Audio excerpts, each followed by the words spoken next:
Hey guys, MoiDawg here, and today I wanted to go over a few tips for new players.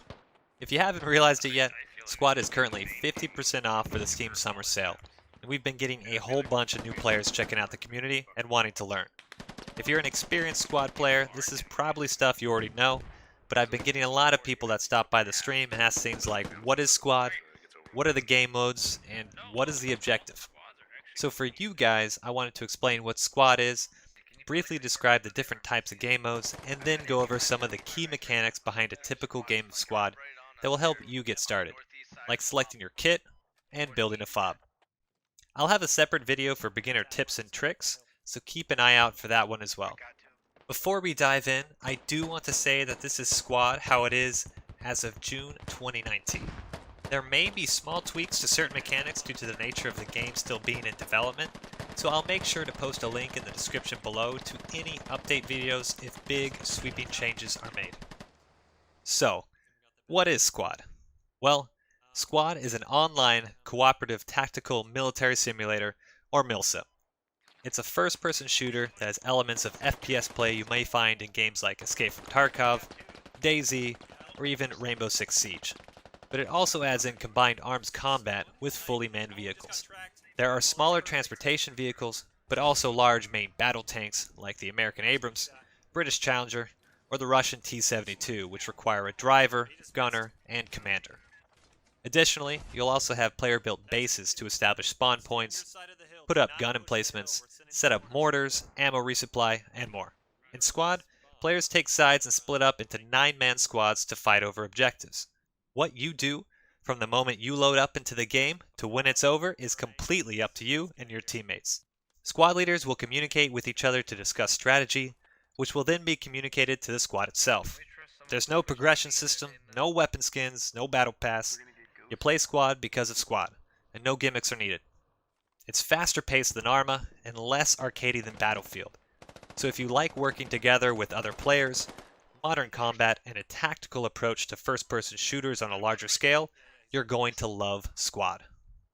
Additionally, if anyone is familiar with the old Battlefield 2 mod, Project Reality, Squad is actually based off of it after a successful Kickstarter campaign in 2015.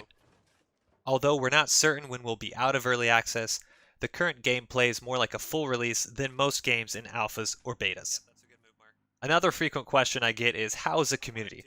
Or how some people have said it, is this a dead game? Well, first off, the community is absolutely amazing. It's active and the devs are incredibly involved.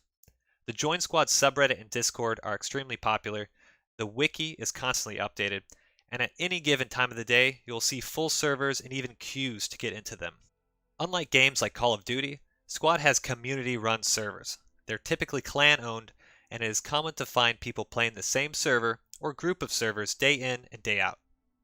As a new player, I would recommend finding a server that is either full or has 1 to 2 people in queue. Stick with it for a couple games and see how it is.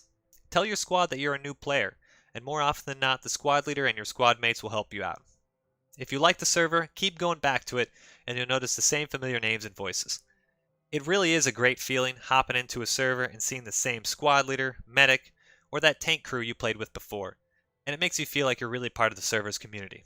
If you have a bad experience on the server, try another one. I'm not going to lie and say they don't exist, but toxic squad leaders and teammates are the exception, not the norm. If you're really worried or anxious about jumping in, there are also plenty of servers that say something like new players welcome or learning friendly. And although ping is important, it's not nearly as critical as games like Counter-Strike or League of Legends. If nothing is full, as long as your ping is lower than 200, you won't see too many problems, so feel free to check out that British or Germany server if you're in North America, or maybe that East Coast server if you're over in Europe. Now that we have a little insight on what Squad is, how do the games actually play out? One of the most common questions I get with this is, how long does a game of Squad actually last? Well, although each game has a 2-hour timer, it is extremely rare for them to last that long.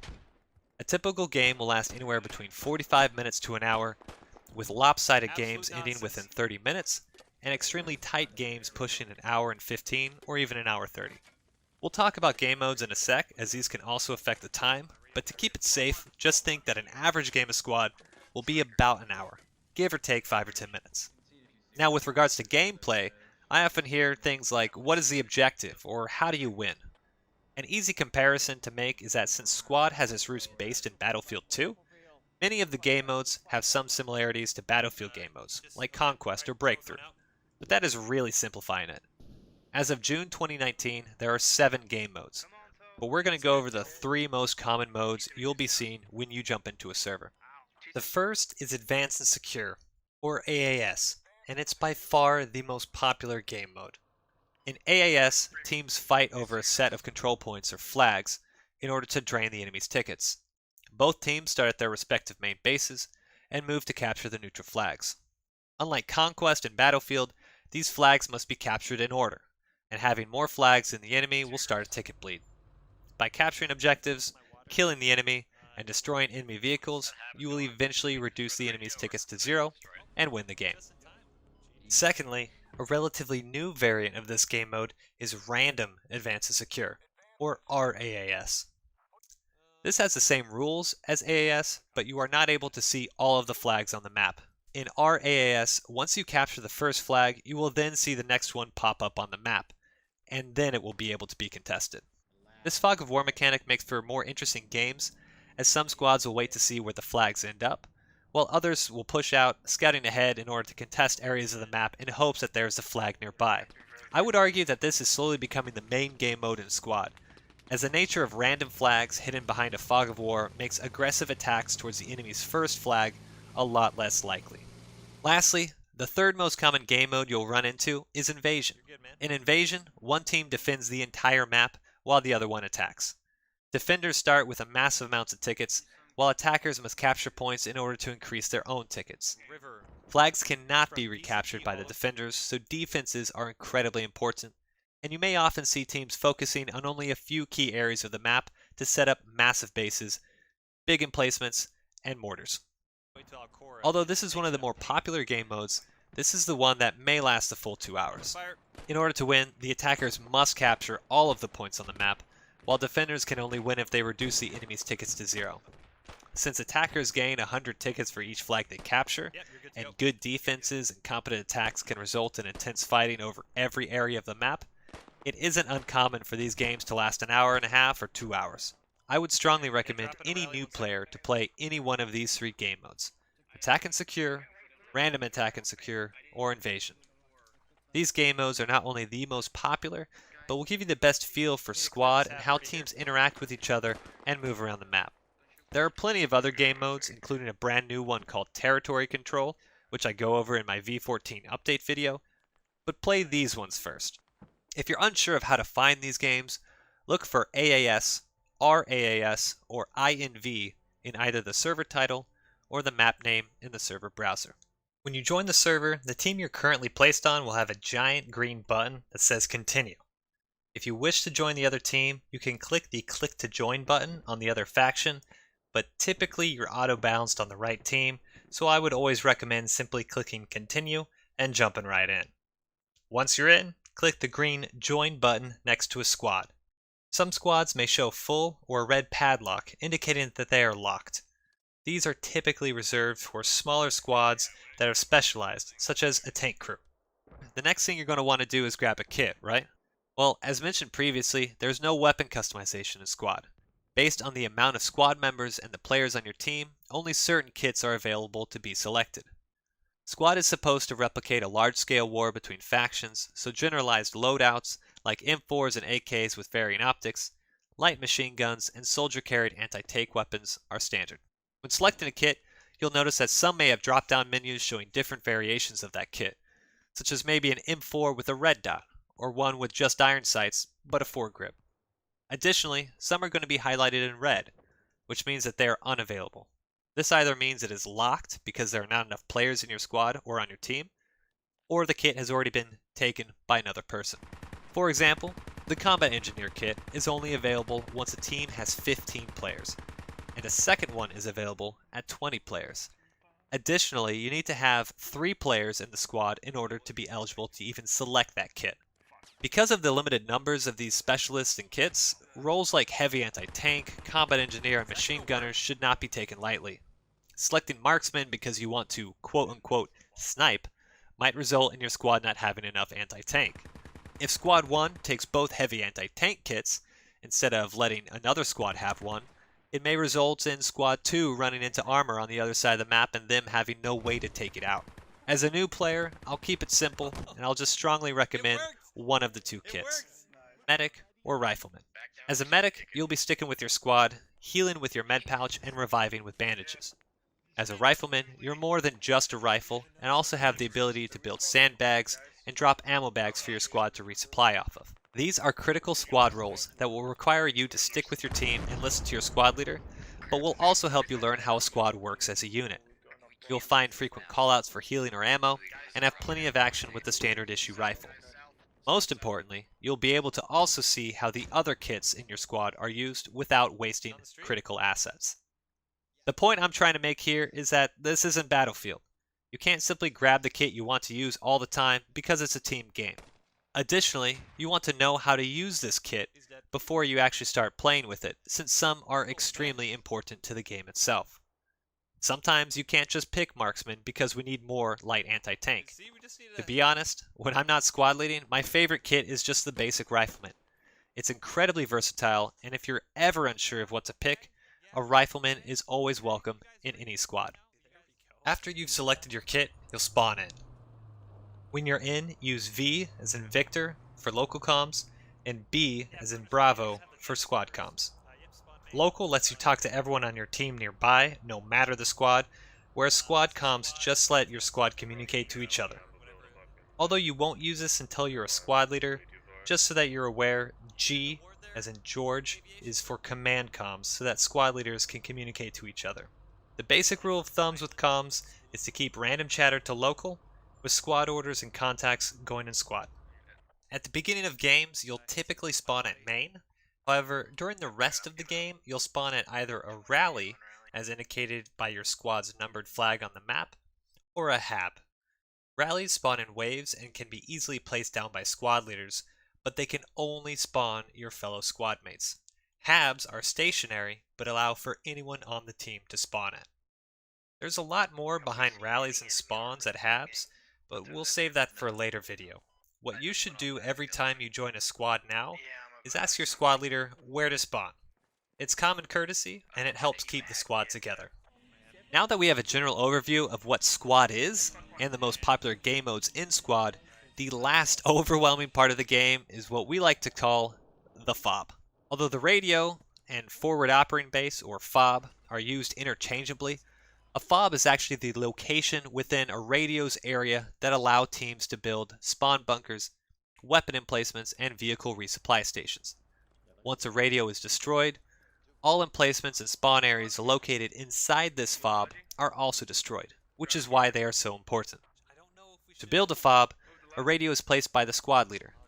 This requires a logistics truck and one team member nearby. Once placed, squad leaders can put down what is called a hab.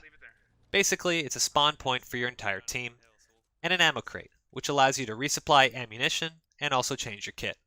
To build these, you will hear squad leaders ask you to build or dig up the hab. To build, pull out your shovel, left click and hold, and you'll start digging. Congrats, you built your first fob. At the top left of your screen, you'll see a yellow hammer and a red ammo belt. This indicates the fob supply and ammo points. In order to build anything other than a radio, a squad leader needs supply. You'll often hear requests for build, indicating resources used to build items like habs and mortars, or ammo, indicating ammunition used for infantry, but also ammunition used for weapon emplacements like MG nests, mortars, and missiles. This is all brought to the fob by a logistics truck, or Logi. Squad leaders frequently tell their squads to jump in a Logi at the start of a game. This will allow them to move out and build a fob. Additionally, you will hear requests for the wonderful Logi run. A Logi run is basically driving the Logi back to main, grabbing more build and supplies, and bringing it back to the fob. Logi runs are crucial to the survivability of fobs, as once ammo starts drying up, teams become increasingly ineffective. As a new player, if a squad leader asks for a volunteer to do a Logi run, do it so you can learn. I'm not going to lie and say it's the sexiest part of squad, but we've all done it, and it's really important to know how it works. While in the Logi, you left click to drop supplies, and you'll right-click to pick up supplies. Pressing 1 or scrolling up will select the build, while pressing 2 or scrolling down will select ammo. The most common requests for Logi runs are 50-50 or full ammo. Now these may seem self-explanatory, but just so that there's no confusion, 50-50 means 50% of the carrying capacity of the Logi is build, and the other 50% is ammo. Logis can have varying capacities depending on the truck, so although this typically means 1500 of each resource, look at the bottom right of your screen to confirm. Now that you know how to build and supply a fob, you're going to want to know how to take one out. When assaulting a fob, squad leaders will more often than not assault the hab. As you know, the hab is the spawn point of the team. However, if 2 enemies are within 30 meters of the hab, that spawn is disabled. Once the spawn is disabled, the next step is to find and destroy the radio. Just as left click was to build with your shovel, right click is to destroy. When attacking an enemy base, you'll often hear orders for find the radio, or callouts like radio on me. Finding the enemy radio and digging it down will destroy the spawns, guns, and remaining build and ammo supply on that fob, ultimately deleting that enemy base from the game. Losing fobs can cost teams games. Poorly placed fobs, fobs with no ammo, or fobs without defenses can be overrun, and if there are no backups, then teams are left scrambling to spawn on the map and ultimately contest flag points. Now, I know that's a lot to take in, but I hope this overview of Squad, the game modes, and basic game overview will help make it a little less intimidating. I'll be releasing another video on beginner tips and tricks, including common callouts, in-depth kit overviews, and some other game mechanics for those of you wanting to learn more. But until then, take this information, jump in, and try it out. The best way I tell new players to learn is to just start playing. Squad has a steep learning curve, but the community is incredibly friendly to new players. Ask questions, volunteer, and let people know that you're new. If someone asks for something, say, I'll do it, but I'm new, so please tell me how. It may look intimidating, but you'll realize that after a few games, it all starts clicking. I hope this helped, and if you liked it, give it a thumbs up. If you have questions, feel free to post them in the comments below, and if you want more, hit that subscribe button. And don't forget to join us for the live streams at twitch.tv/MoiDawg, where I stream Squad, and we have monthly giveaways, and Supporters Sundays, where I even squad lead and invite viewers to play. It's a lot of fun, so feel free to stop by, say hi, enjoy the games, or even ask some questions as well. And with that, good luck out there, and we'll see you next time. Peace.